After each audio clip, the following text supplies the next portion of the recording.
Selamat pagi, izin itu selamat pagi, Dr. Oki dan teman-teman PPTS sekalian. Jadi hari ini saya akan membacakan bacaan divisi dewasa, yaitu jurnal reading dengan judul Rapid Deployment of Valve Replacement, Patient Selection and Special Consideration. Jadi ini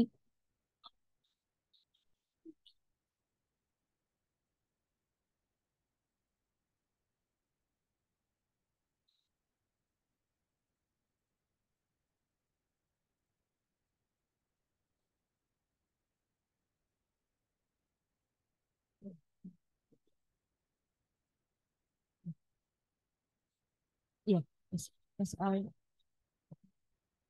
Jadi ini judul jurnalnya dokter. Jadi memang fokus membahas teknik baru, teknik baru terkait FDR, yaitu dengan cara rapid deployment. Nanti ada beberapa yang dibahas.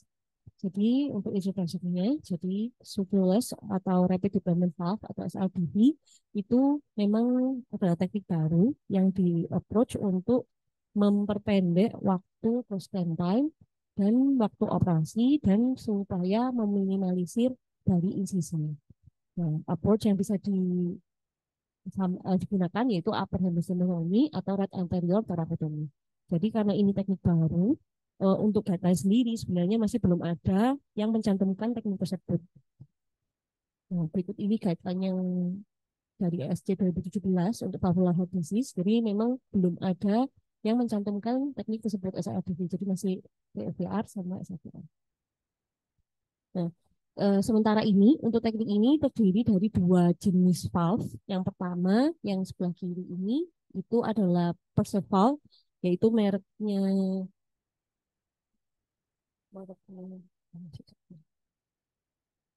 pokoknya bukan yang bukan Carpentier.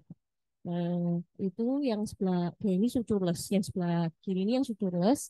Kalau yang sebelah kanan ini Intuiti itu punyanya Edward, mirip Carpentier, jadi dia meniru punyanya Carpentier yang bio. Ini eh, dengan 3 jahitan aja. Jadi tetap pakai jahitan tapi cuma 3 aja. Nah, untuk keuntungannya sendiri, jadi terbagi menjadi dua, yaitu pengurangan waktu prosedur dan menjaga status hemodinamik setelah pasca operasi. Nah, untuk mengurangi prosedurnya ini, jadi karena pada Perceval itu menggunakan suturless, jadi benar-benar tidak ada jahitan sama sekali, sedangkan pada Intuiti itu menggunakan hanya 3 jahitan saja.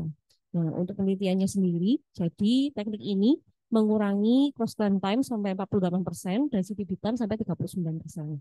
Nah, namun dari penelitian ini sendiri juga menyampaikan bahwa waktu pemendekan prosedur ini tidak selalu berkaitan langsung dengan perbaikan outcome klinis pada pasien pasca operasi.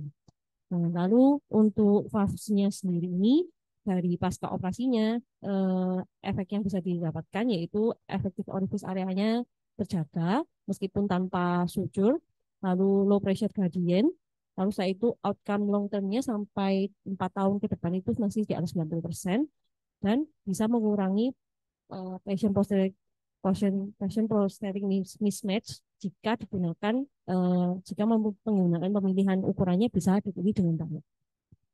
Nah, untuk clinical outcome-nya sendiri sebenarnya untuk pembandingnya langsung untuk teknik-teknik yang di guideline sebenarnya masih belum ada penelitiannya. Namun untuk Perceval dan Intuitive sendiri sudah dicek sampai 5 tahun pasca reintervensi itu angkanya masih di atas 90%.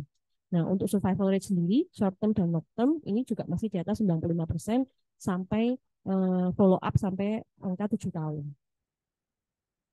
Nah, untuk komplikasinya sendiri, ini ada beberapa, yaitu ada paravalvular leakage. Nah, paravalvular leakage ini biasanya pada penelitian ini terkait pada surgeon experience. Jadi semakin lama surgeon ini menggunakan teknik SRDV ini, lama-lama dari paravalvular leakage-nya ini akan semakin membaik. Lalu setelah itu biasanya juga dikaitkan dengan proses dekalsifikasi saat akan mengimplantasi dari valve-nya. Kalau semuanya dari orifisiumnya itu dari anulusnya ini mengalami dekalsifikasi yang tidak seimbang antara setiap di setiap anulusnya itu juga bisa memicu dari valvular leakage. Lalu setelah itu improper sizing, jadi ukurannya tidak pas pada pemasangan katup dan ini juga biasanya teknik yang membaik atau surgeon experience yang lebih baik bisa menurunkan valvular leakage. Lalu setelah itu komplikasi yang kedua yaitu central aortic insufficiency, yaitu pada angka 7,5%, biasanya sampai mild sampai moderate aortic regurgitasi. Nah, dan ini biasanya dalam penelitian ini disebabkan oleh inappropriate sizing dan positioning dari valve. Lalu untuk aplikasi selanjutnya yaitu conduction disorder yang sering muncul itu ada new onset LPBB di angka 23%. Biasanya ini disebabkan karena valve-nya ini menekan konduksi atrioventrikular sehingga hanya meningkatkan penggunaan permanen pacemaker pasca operasi. Nah, untuk prosesnya sendiri ini bisa dikurangi resikonya dengan cara meletakkan valve-nya itu sekitar 2 sampai 3 mm di atas anulus. Itu juga katanya dilansir bisa mengurangi komplikasi tersebut. Komplikasi yang terakhir yaitu trombositopeni, yaitu dikaitkan dengan proses imun tubuh dalam merespon dari valve sebagai benda asing. Untuk technical consideration sama penggunaan valve sutureless ini, yaitu pertama adalah ukuran. Dan jadi ukurannya ini memang dia hanya tersedia kalau tertulis di jurnal itu hanya S, M, L sama XL aja. Nah, itu dia seperti ukurannya dari angka diameter 19 sampai 27. Sedangkan tidak direkomendasikan pada kasus-kasus yang anulusnya lebih kecil dari 19 atau lebih besar dari 27. Lalu setelah itu untuk proses deklasifikasi ini adalah komponen yang paling penting dalam proses implantasi dari valve itu sendiri. Jadi memang tidak boleh terlalu banyak dilakukan deklasifikasi ataupun tidak boleh tidak seimbang dari deklasifikasinya ataupun jadi memang harus benar-benar dirasa secukupnya sampai si valve itu bisa benar-benar dengan posisi duduk di anus. Terus setelah itu salah satu kelebihan dari katup yang ini adalah dia itu bisa digunakan pada ukuran-ukuran yang kecil di angka 19 sampai 21. Namun tidak bisa digunakan di angka di bawah 19.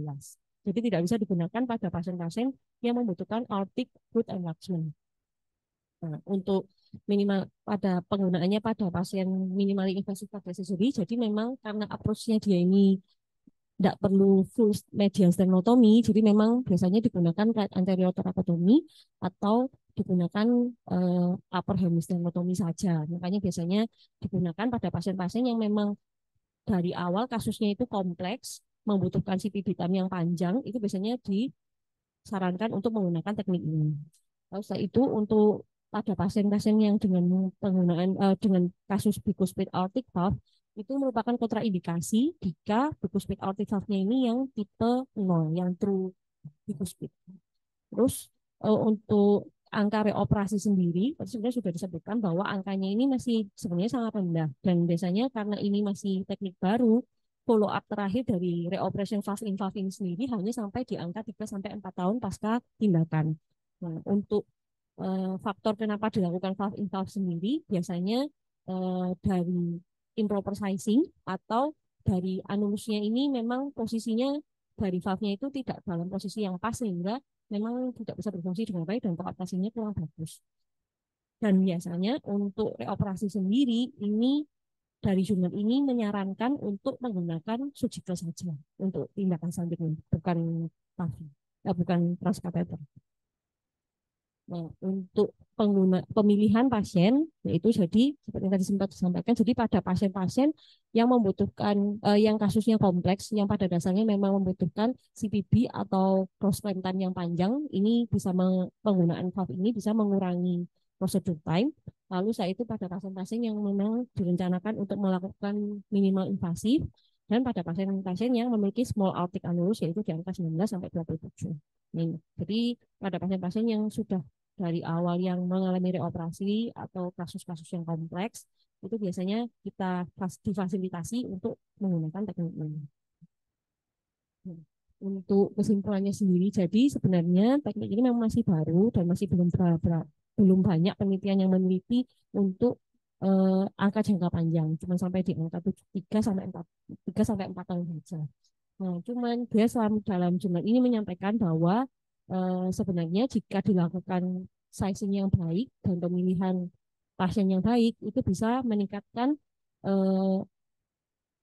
efektivitas dari penggunaan katup yang suturless atau rapid deployment ini. Dan untuk komplikasinya sendiri sebenarnya dari penelitian ini menyampaikan bahwa masih setara seperti SAVR atau TFR, cuman dia memiliki keunggulan bahwa bisa memotong waktu procedural time lebih pendek. Dan masih dibutuhkan untuk penelitian lanjutan untuk meneliti lebih lanjut terkait komplikasi-komplikasi yang muncul dan hasil-hasil jangka panjang setelah penggunaan SAVR.